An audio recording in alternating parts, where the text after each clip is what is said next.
Now that we've got some formulas, we should try some examples.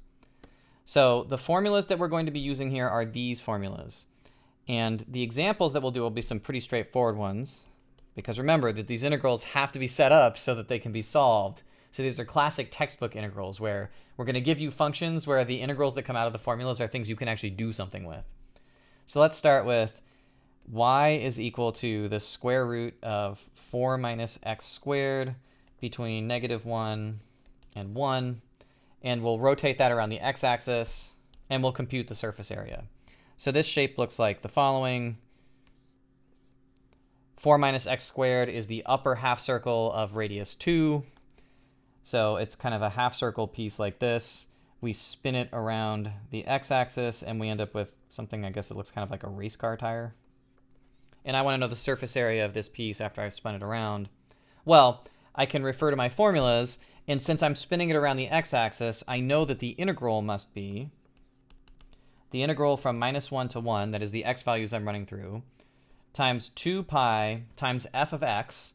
So we've got a square root of 4 minus x squared times ds. I'm leaving ds alone for a second because ds is going to be big and nasty in this one because the derivative of this is kind of ugly. Once I've done the computation, this is what I end up with. So this is f prime, and I have to square that, and then it's all also inside of a square root. So at least the square roots will disappear, so I just have one square root instead of embedded square roots. So that formula turns into something that looks like this, and I've got this square applied now so that I can just do algebra to simplify. And what you'll find here is that this integral turns into the square root of 4 minus x squared times 2 over the square root of 4 minus x squared. See what I mean about textbook problems, right? This has been engineered so that these things collapse and cancel, and you end up with the integral from -1 to 1 of 4 pi dx. And what could be nicer than that? It's a constant. So this turns into 4 pi x evaluated from -1 to 1, which gives you 8 pi.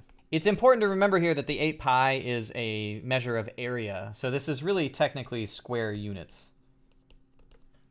Okay, I'm not going to insist on square units unless I give you a physical problem, but in many of your classes, it's going to be important that you always label with units when you're working on something. So you see expressions like this come up a lot of times in calculations of pressure, for example, which is related to the cross-sectional area. Another example is something like the parabola y is equal to x squared from 1, 1 to 2, 4 is rotated about the y-axis.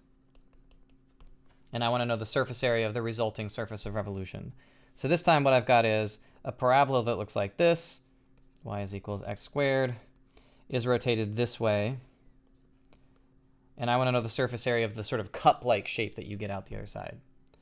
For this one, because we're rotating around the y-axis, this is going to be a dy integral. In fact, I'm thinking about cutting this into bands this way.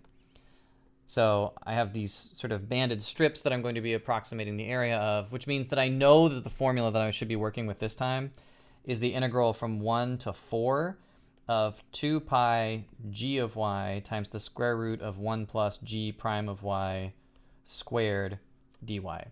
Because I'm cutting this way, I know it must be a dy integral, and this is the dy formula. All right, so how does it work in this case? Well, this is y as a function of x, so I better reverse it into x as a function of y.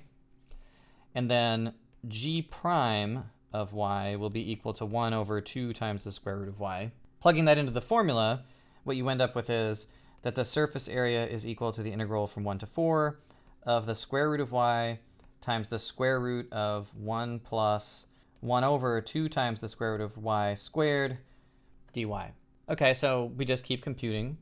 And we end up with the integral from 1 to 4 of the square root of y times the square root of 1 plus 1 over 4y dy. And then I can put the square roots together, and that will give me the integral from 1 to 4 of the square root of y plus 1/4.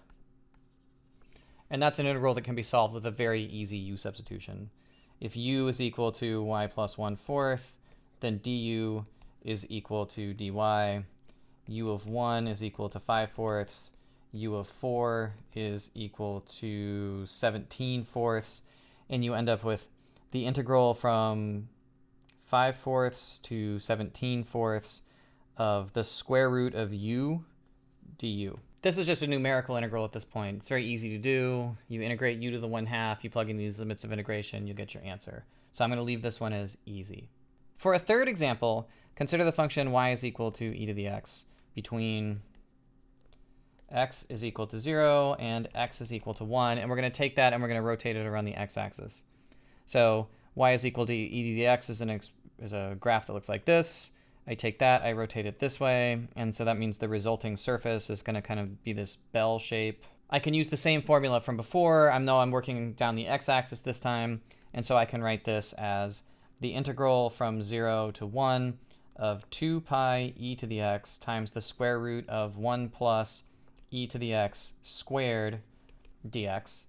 Here I'm going to pull on the ideas that we had in section 7.5, which is I don't know how to solve this one, but it almost looks like a trig integral if this e to the x wasn't in there.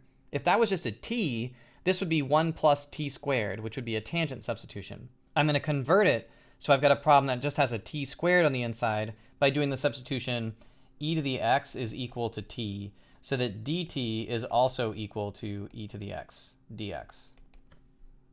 And I have an e to the x dx. It's right here, e to the x dx.